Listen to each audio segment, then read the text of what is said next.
Waking Up is Not Enough. Flourishing in the Human Space, a podcast by Young-Eisendrath and Michael Berger. When you peek into the cosmic unity of existence and feel the love and inspiration of awakening, what happens next? Whether it's through meditation, spiritual practice, near-death experience, ingesting a mind-altering substance, or being born again, you don't get a map for improving your messy life.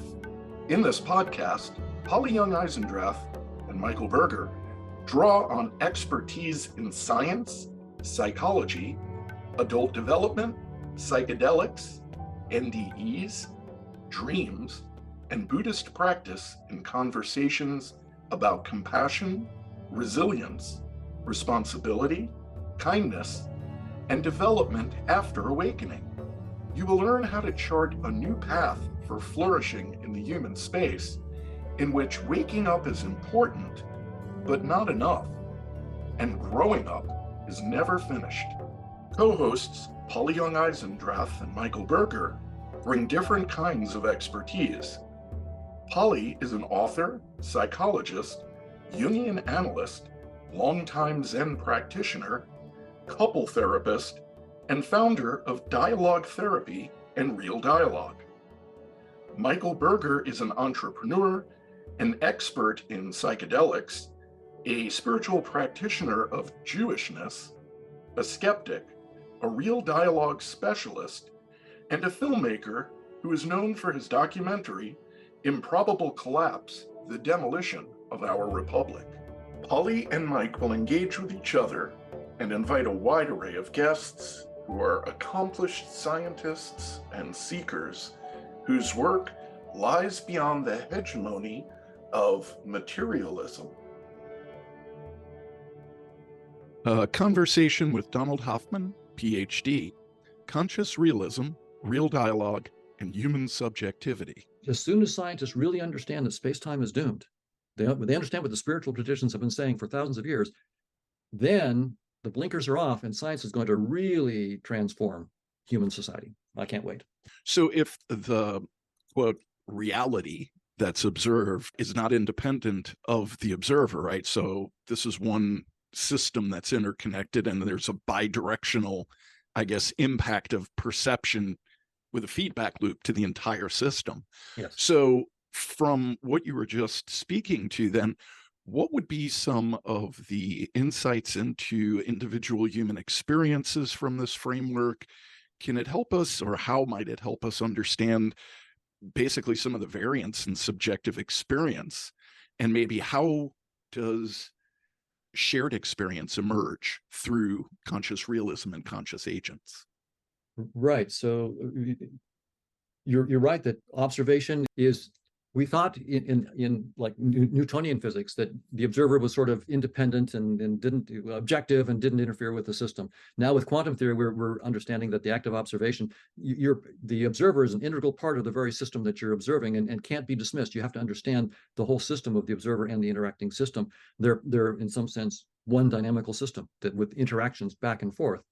And of course, the theory of conscious agents says that with a vengeance, right? It's agents all the way down. The only thing that agents are interacting with are other agents. So it's really observers interacting with observers. It's observation all the way down. And we're going to be publishing a paper pretty soon with what we call the trace order logic on these observers, where it's a precise understanding of what it means to be an observer and how you're embedded in what you observe. And you get this beautiful non-Boolean logic that's, I think, going to be transformative. So it's important to understand that the observer is not independent and objective, but is embedded. And when you take that point of view, quantum theory already is sort of pointing to that point of view, but they haven't fully understood it. The observer, conscious agent, conscious realism stuff puts that front and center. And to go a step further, then the fundamental assumption here is that consciousness is outside of space-time and is in essence projecting itself into space-time. I think earlier you had mentioned that you had discovered there are mathematical structures beyond space-time. Can you discuss that? And I'm wondering about throughout history, there have been people who've had these unitive experiences, non-dual experiences, whether from spontaneous awakenings, meditation, more so now with the psychedelic renaissance. More and more people are seeming to access a awareness that is beyond space-time. So I'm wondering if, for you, does this fit as, I guess, maybe empirical confirmation in some sense of this notion? Right. So the first part of your question was about these structures beyond space-time, and this is what the high energy theoretical physicists have been doing for the last 20 years or so. They've discovered new mathematical structures. Some of the math is actually fairly recent too, last 20 or 30 years, the mathematics. So it's really quite amazing. The physicists, some of the physicists are quite amazed that the mathematics has just been evolved, and they need that mathematics right now because they're stepping outside of space-time. So things like the amplitude-hedron is based on some mathematics that is relatively recent. So decorated permutations, or a permutation is like if you have a bunch of cards and you shuffle them, you change the order, that's a permutation. A decorated permutation is slightly more complicated. But I'll just say it's a little bit more complicated kind of permutation. And to their amazement, physicists have found that for massless particles, like gluons and photons, these decorated permutations pretty much give you everything you need to describe their scattering interactions in colliders, like the Large Hadron Collider. So there are these things, these decorated permutations. They're not inside space-time. They're not curled up inside dimensions of space-time. They're utterly outside of space-time, but they project down to space-time. And when you try to compute the scattering probabilities with what they call scattering amplitudes, like if 2 gluons hit each other and 6 gluons go spraying out, what's the probability of that, each configuration? If you do it inside space-time, if you do the mathematics inside space-time using quantum field theory, hundreds of pages of algebra. It's a mess. When you let go of space-time, 3 or 4 terms you can write down by hand, and you can compute by hand. Quantum field theory has been an incredibly powerful tool for several decades in physics, but it's also a kludge. It's space-time is not the truth. It's just a headset, and it's a projection of the truth. It's not the truth. And so when you only have a projection, the mathematics gets a lot harder. When you get outside of that projection, you begin to see deeper structures that are more simple. When you project them, they get all complicated. But when you step outside of space-time, you can see symmetries that you can't see. There's something called the infinite Yangian symmetry that you can see outside of space-time, but you don't see it inside space-time. So the physicists are the ones who are finding these structures like the amplitude-hedron and decorated permutation. And what my team has been doing is we have this theory of conscious agents outside of space-time. It's a Markovian dynamics. And so we said we want to show how our theory of consciousness can predict gluon scattering. So how are we going to do that? Well, the physicists are meeting us halfway. They're outside of space-time. So are we. We're outside of space-time. They said, if you can connect to decorated permutations, we can take you all the way into scattering. So we said, thank you. We need to connect to decorated permutations. And so we did that. In January, we published a paper, and anybody can read it. It's called Fusions of Consciousness. And we it's apparently a new contribution to mathematics. We showed how to take Markovian dynamics of conscious agents or anything and turn it into decorated permutations. So now what we're doing is, so we have the map from conscious agent dynamics to decorated permutations. The physicists are taking us all the way into scattering amplitudes from that. So I'm spending a lot of my time right now just reading what the physicists have done to make sure I understand it. So because the map is already there, it's just up for me now to, I have to learn some physics and understand how that map works. And once I understand that, then I'll be able to then generalize it and understand what they're doing for the massive particles. So this is for the massless particles, then we'll go for the massive. So you can see how fun this is, right? The physicists, they discovered that space-time is doomed. They said, let's find new structures outside of space-time. We said, thank you, because we're already outside of space-time. We want to get into space-time so we can test ourselves, right? We need to make predictions about particle scattering so we can test our theory. And they've done the hard work for us. So that's, you can see how the going outside of space-time is really already taking science to a new level.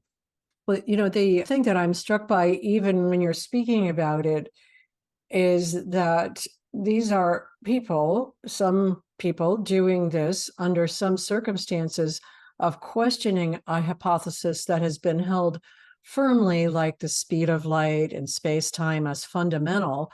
They began to discover through their investigations that it's not fundamental.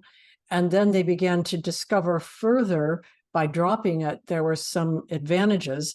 And then you were already, Don Hoffman and his team, you were already into dropping it from your reasons. So you'll start to work together to develop a coherent human understanding of how to get beyond space-time in terms of theory and what could be generated there. The reason that I put it back into the human is because I think there are only, certain humans that would be interested in this and doing it.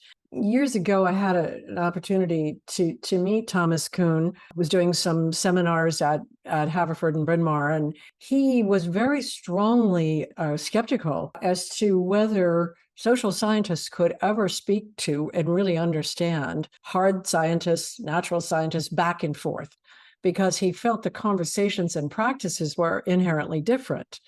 Now, in a certain way, I think you're saying this may be demonstrating that Thomas Kuhn might have been wrong about certain things. You might have known him when you were at MIT. I know you were. Well, it was a class taught by Noam Chomsky and Jerry Fodor. Yeah. And Thomas Kuhn was in the class. So it was quite a powerful class. Yes, I bet. I could only imagine or speculate. What I wondered about in Kuhn's position there, because he seemed to some extent appreciate some of the important hypotheses that were coming out of the social sciences. And at that particular moment, I was working in the area of Jane Lovinger's research, and I had already graduated with my doctorate from Washington University. I was at Bryn Mawr, but I was doing the same kind of investigation, which was on something she called ego development. Mm-hmm. And so this is stage theory, but it's a logical stage theory. It's a sort of neo-Piagetian for the paradigms that humans go through as they develop, that there's not a random development of humans even in adulthood, but that there is a formal development through stages that are undergirded by interpersonal logic, emotional logic, in other words, not mathematical logic, but a certain kind of logic.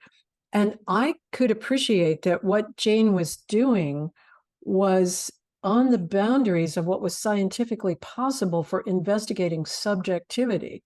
It was a scientific investigation of subjectivity. Mm-hmm. And at that point, a lot of people said that's not possible. You cannot do a scientific investigation of subjectivity. But she was, and it was partly because she was a mathematician by background, a statistician, et cetera. What occurred to me in talking with Kuhn was that if there isn't this kind of conversation between people who are studying, let's say, human logical forms and people who are studying more mathematical logical forms, if there isn't that kind of conversation, I wasn't sure that the observer function could ever be understood. Now, Carl Jung said sort of the same thing, and Freud did too. I mean, I think both of them were skeptical about scientists studying space without studying humans, the humans who are investigating space.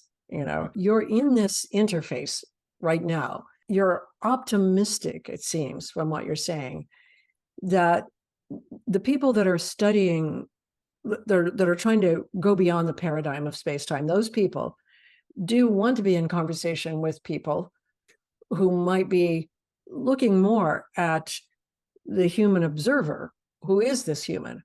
And what is, I know you're not coming at it from that perspective, but in a certain way, you are a psychologist. In a certain way, you have a background of studying, human perceptions. I guess what I would like to hear you comment on, and then maybe we can move this more into some of the issues that have to do with real dialogue, but also a little bit with spirituality and religion and some of the psychedelic stuff. What do you think the chances are that this kind of conversation between, we call them social scientists, or scientists that deal with the human, and the scientists that deal with space-time, mathematical observations that humans are making, that the conversation is going to actually take place in a different way than it has, until now, let's say, that there hasn't been, there'll be speculative conversations, but nothing serious,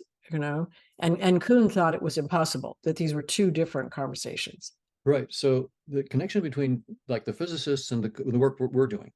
Yes. What's really interesting is that the physicists, they have found these static structures outside of space-time. They're not dynamical systems.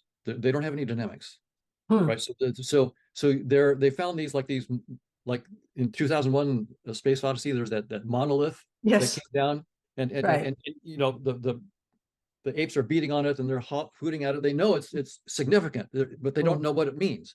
And Right. so here we've taken our first steps outside of our headset, outside of space-time, and we're finding these monoliths, these structures.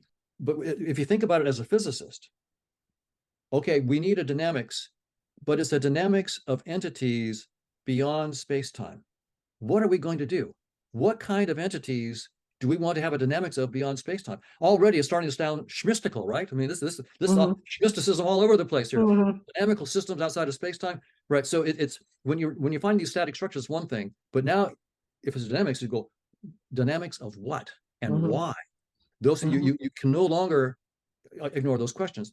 So they've just taken these steps out of the headset, out of space-time, just going like the amplituhedron was published in 2014. It's less than 10 years old. So this is all brand new stuff. And so they're not yet ready to talk about a dynamical system outside of space-time. They're still finding these structures outside of space-time. But here we're saying, well, we have a dynamics of entities outside of space-time. We call them conscious agents. And you maybe, as a physicist, you don't like that, but fine, just take the mathematics. We have a dynamical system of these entities, call them outside space-time units, OSUs, whatever you want to call them, but we have a dynamical system of things outside of space-time. Spiritual traditions are already happy, right? You got stuff outside of space-time, that's great. And so we can map, as I mentioned, we can map through their decorated permutations into space-time, so we can actually get tests of our theories. So I think that there will be, my hope is this, and this is what I'm working towards right now, if we can deeply connect with what they've got and show that we can use a Markovian dynamics to actually get the structures that they've got, then for technical reasons, they'll be all over our theory. They may say the consciousness stuff is nonsense, but they'll, for technical reasons, want to go after our mathematics.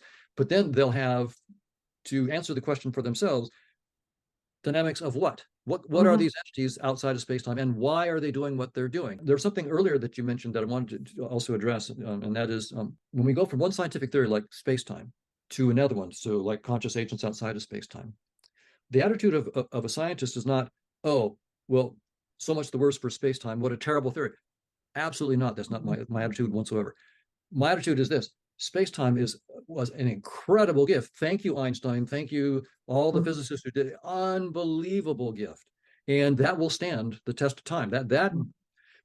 What I have to do is get a deeper theory and show how it projects into space-time. And if my projection gives me the wrong answers in space-time, then my theory is wrong. So see, what we pull ourselves up by the bootstraps.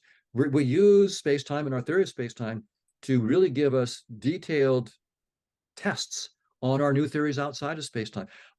The theories inside space-time can't tell us where to go in terms of our theories outside. They can't say, you need to go over there. They can give you mathematical constraints, but they can't, you have to be creative. You got to this is like Thomas Kuhn's, structure of scientific revolutions. Revolution comes when someone thinks out of the box and gets a brand new framework, a new idea. But you don't just throw away the old stuff.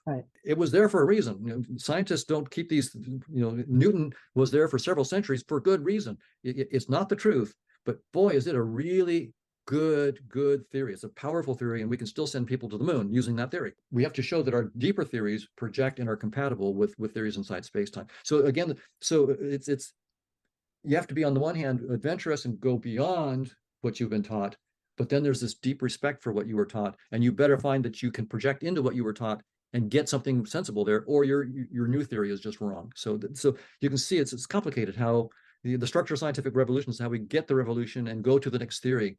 It's not like we just torch everything that was done before. No, we almost worship what was done before and then are grateful for it, and we have to project into it. What's a reintegration of paradigms? I mean, the earlier paradigms are integrated into the new paradigms, but that is also the exact trajectory of Jane Lavenger's stages of development. Each new development for the human is the reintegration and the redesigning of meaning from the earlier one, but it's integrated into a new paradigm. Nothing's ever lost. It's always reintegrated. And so the hypotheses making in each new stage of development is a result of this new integration that arises from the earlier paradigm, let's say. And so in that way, I mean, for a while, I've seen at least a speculation about how science develops like humans develop it. I mean, it's like humans develop, and they develop a science that mirrors their development. The thing is that there's no end to that because, of course, it's always emergent. It's always emergent, and it's always, again, testing what is possible to understand at any time. But what seems new from what you're saying that is kind of a potential, let's say, very new thing would be for human practices like the social sciences or spiritual practices coming into a serious contact with science at the highest levels of science, and an investigation then of something that you're calling consciousness, and that also spiritual traditions would have called consciousness. I guess where I'd like to go back with what Mike said is there any way that conscious realism deals with the idea that, you'd said it in our earlier interview, that when there's a deep dialogue or conversation, there's a new entity that emerges, new conscious entity. It sounds on the surface of the interface theory of perception that, we're pretty much interfacing through our own icons. So then when we meet another person, when a Polly meets a Don Hoffman and we're meeting each other, our interests have something in common, but they're different, then what happens that we can share? And then what happens as a result of that sharing? Like, does conscious realism have anything to say about, I don't know, mirroring, sharing, empathy, these kinds of things that allow the humans with their particular icons to interface with each other, without changing. Like, right now I'm looking at an image of Don Hoffman. I've never been in the room with Don Hoffman, but I'm assuming I'm understanding some things that Don Hoffman is saying, but I'm basing those on pretty much my own language theory, memory, whatever. So is that what you were asking, Mike? Something like that? Close, yes. It's related, yes. I'm curious about how because you're really speaking in a different language, right? We're talking about mathematical models. So how do the higher order conscious agents, through their interactions, what are the structures that might emerge? How does that relate to our shared consensual reality, let alone our own understanding? Right. So yeah, it's a great topic. We have a pretty trivial headset. We're stuck in only 3 dimensions of space and 1 dimension of time. We have 3 cone types for 3 different kinds of color receptors. The mantis shrimp has 10. Pigeons have 4.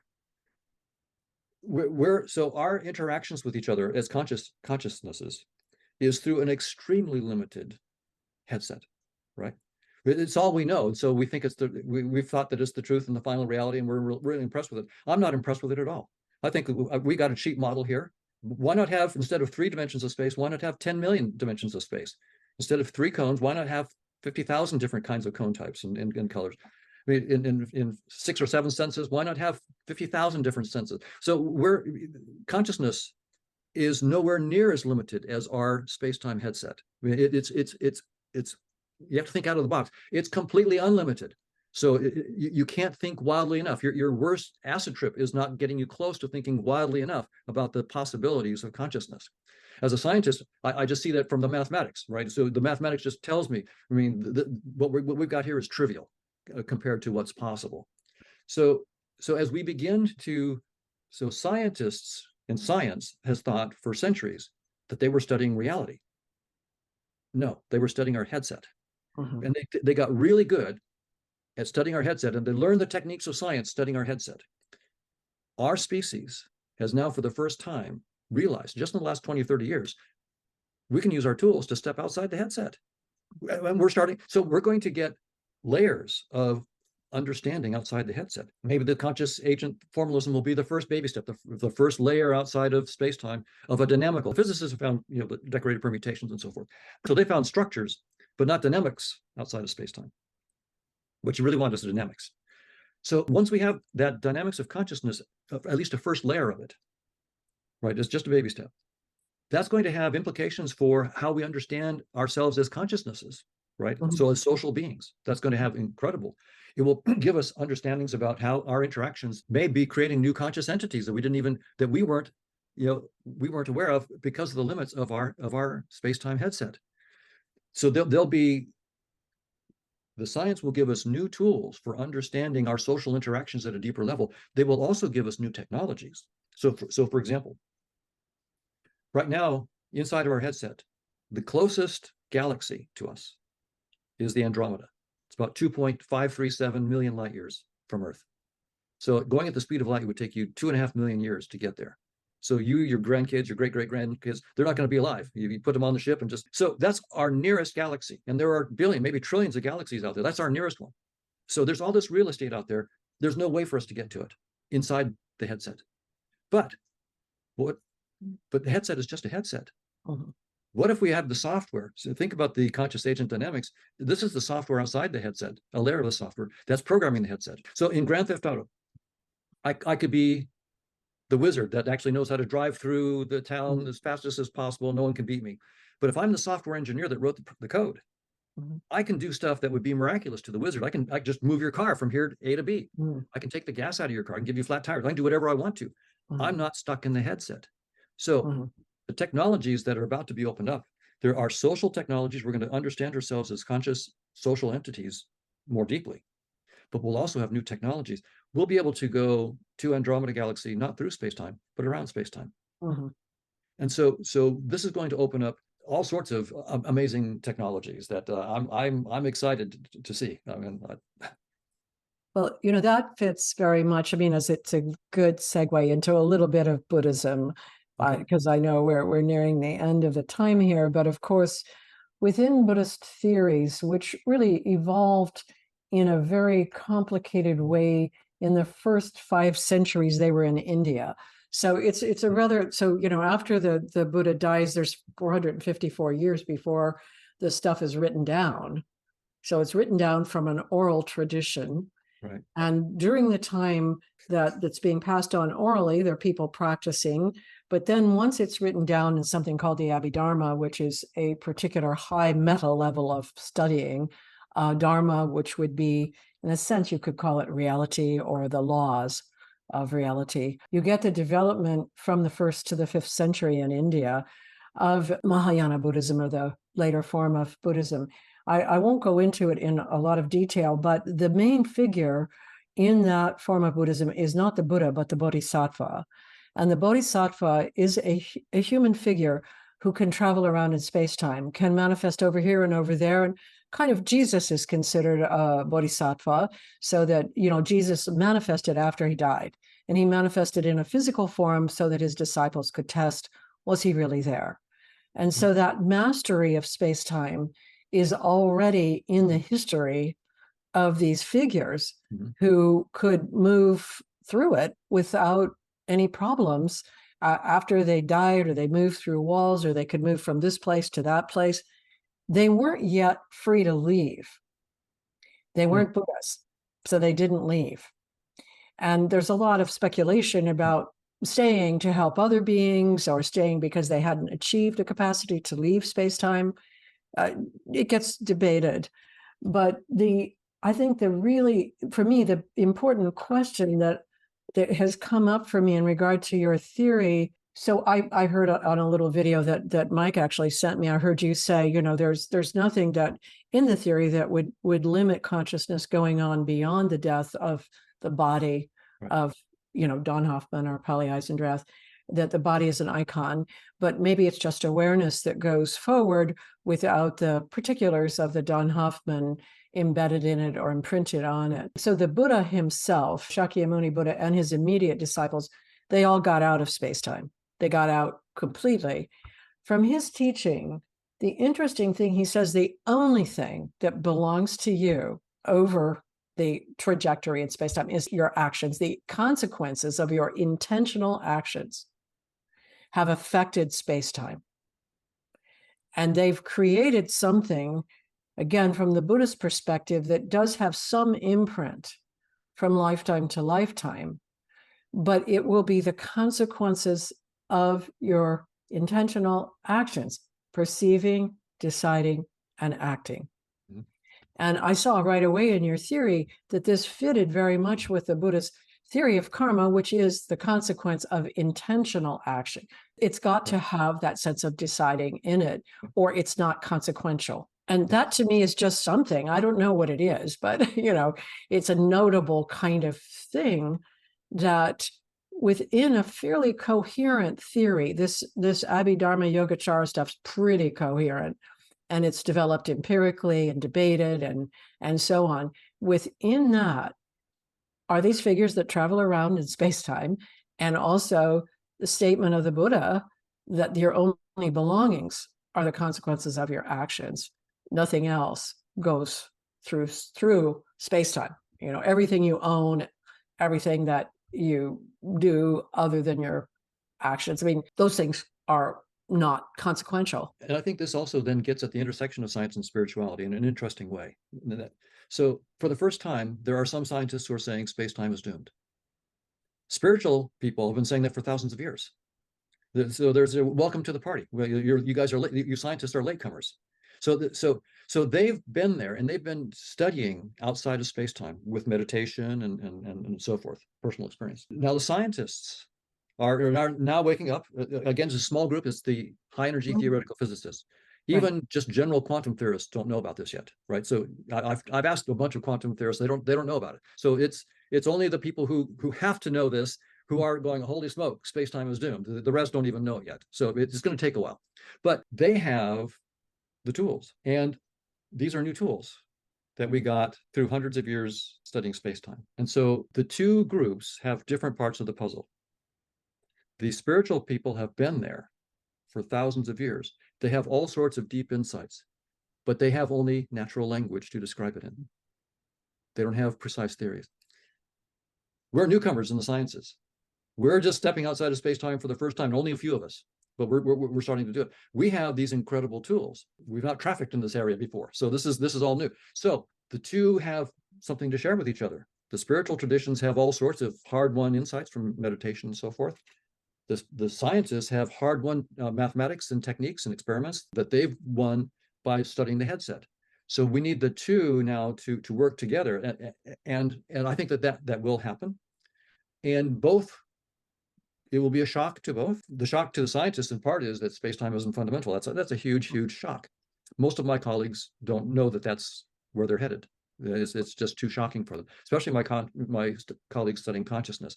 They're still all physicalists, and physical systems create consciousness. The brain creates consciousness, and of course you are your body, and your consciousness is just what your brain does. And when your brain dies, your consciousness ceases to exist. That whole framework is still in force. They have no idea that space-time is doomed and reductionism is dead. They just don't know. But on the other hand, the spiritual traditions don't have the mathematical tools, and they don't have the advantage of those mathematical tools. So I see the two coming together, and then the kinds of things that you were talking about travel after death beyond space-time and then back into space-time. We'll be able to actually talk about those things with mathematical precision, right? These spiritual traditions have talked about it with the language that was available, which is natural language.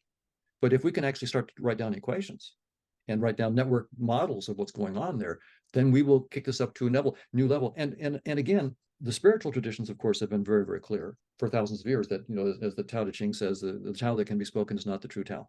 Right? Mm-hmm.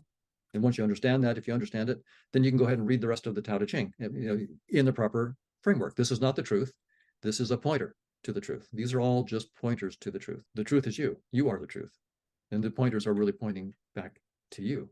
The spiritual traditions have told us for thousands of years that what they're saying isn't the truth. Just view it as pointers. Like if I want to tell you, what is the taste of cinnamon? Well, the only way I can't, if I describe it, you're not going to get it. I have to give you a piece of cinnamon and say, taste this. And then you say, that's cinnamon. So I saw my point, that taste is cinnamon.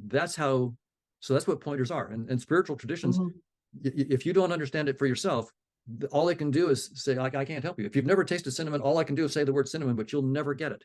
If you've never tasted, transcending space-time, I can't tell you. You just have to do it. You have to actually do it yourself. And the same thing with seeing the color green and so forth. This is called ostensive definition. And that's how we learn, is by ostensive definition. Someone points and says, that's our cat. So that the kid learns that that's a cat. This is the taste of mint and so forth. This is what happens when you let go of thought. There's this peace. There's the silence. There's emptiness, as the Buddhists would say. But those pointers, see, the thing about science is we get even better pointers. They're still just pointers. They're not the truth. But here's their power. The pointers from science tell you their limits in the pointer itself, like space-time. It's done at 10 to the minus 33 centimeters. That's the end of it. 10 to the minus 43 seconds. That's over. The pointer tells you its limits. And we haven't had that before. So this is where the spiritual traditions are going to get a real supercharge from the sciences, because all of a sudden you'll have access. The spiritual traditions will have access to these new pointers that have an antidote for dogmatism. The pointers themselves tell you their limits. So you can no longer confuse the pointer for the truth. And that's of course a big problem that's been in spiritual traditions. I love my pointer and I'll kill you because you don't believe, you're right. We've seen the history of that. So when the pointers themselves say, don't take me that seriously, I'm just a pointer, then we're on to the races. Yeah. And, I think what you're adding, that the headset idea is not in the spiritual traditions, that the spiritual traditions are not saying this is a result of your particular headset. They're saying this is the wisdom or whatever. I mean, Buddhism doesn't do that so much, but the Abrahamic traditions tend to say, this is it. You got to believe it this way. It's not a headset. And, so somebody else has got the wrong headset. But the idea that it could become clear to people that they have a limited view, but that it's a valuable view. It's like the Don Hoffman view of things is valuable and true because of Don Hoffman passing through space-time. That's valuable, but it doesn't stand in for Mike or Polly. That kind of insight is very difficult to convey. Psychoanalysis has tried to convey it, and then Buddhism has tried to convey it too, and many poets and artists and so on. But if it can be conveyed scientifically in a way that can be generalized, I think that may be one of the most helpful ways to stop humans from killing each other over their headsets, just because they have different views. To me, that would be a major, major contribution that could happen even possibly somewhere, at least near the end of my lifetime. It's like, it's not so far away, really, from what you're saying as well. It's a few people, but still it's clear that there is something that's coming. Yes. That is really different. That's right. And when, see, right now we have the situation where scientists are saying you are just your body. You're just an object of space-time. Yes, they have been. Yes. Right. And the spiritual traditions have been saying, no, you're not. You're something much more special. You're consciousness. And then you ask, well, who's building technology that we use? Well, it's not the spiritual people, it's the scientists. Right. So they get the benefit of the doubt. They're onto something, because my iPhone is built by physicalists. It's not built by spiritual people. It's built by physicalists. Right. But when the physicists are now saying space-time is doomed. Right. And when that really catches on, when people realize, no, this is, space-time is just a headset and your body is just an avatar. That's not you. And you are not your brain. The brain doesn't even exist unless you look inside, and then you create it when you look at it. When people begin to realize that's what science is saying, and technology comes from it. We're getting new technology. This is no longer just BS, that you can write it off as BS. This is the stuff that builds our new technology. So I have to take it to heart that I'm not this body. That's going to be a huge help in letting go of the ego. It's not going to make you egoless. The process of letting go of your ego is extremely painful. Right. And Jesus said, take up your cross daily and follow me. It's a daily crucifixion feeling. To let go of the ego. But if you think that your best scientists are telling you don't need to do that because that's all BS, then you're not going to be nearly as inclined to do it. But when the scientists are saying, no, you are not your avatar. You are something apparently that's far, far more important and far deeper. So let go of your image of yourself as just this ego, this body. Then there'll be more, I think, reason for people to let go, more initiative to let go. It still won't be easy, but maybe the science will also give us some help. Maybe there'll be some new techniques that we can get from science that will make it, because right now it's a grind. It's a painful process of letting go of the ego. Anybody who's meditated and faced your fears and your anxieties and faced the ugliness of the ego and watch it dissolve slowly. In most cases, it's slowly. It's a painful process. Maybe science will have some help on that, and if so, then it could transform humanity. Well, I'm hoping so. I think your work has been an important, really important contribution in this brief period of time that I've known you. I have been able to clarify a lot of spiritual insights and use a different language. Oh, wonderful. That has been, I think, more easily received. And that language also has been able to map onto developmental psychology that I studied and became an academic in, because idea of perception, changes in perception and cognition fits very well, so it all fits together. Yeah, like the stages of cognitive development, absolutely. Like Piaget stages, for example. Right, yes. right. Absolutely. And so, Mike, is there anything you want to ask still, because we're wrapping up, I know? Just, I guess, your thoughts, taking what you're saying to the next, like in terms of our desire to go, quote, explore the universe, there's a bit of an irony here that as your theories get tested and permeate the physics community, the approach to, quote, space travel, from what I just understood you to say, may be a different way to do this outside of space-time, because the reality is those distances are incomprehensible for us to ever be able to travel the way science fiction currently envisions. It makes way more sense, especially if, at least from my understanding, we are getting better and better at teletransporting quanta over larger and larger distances.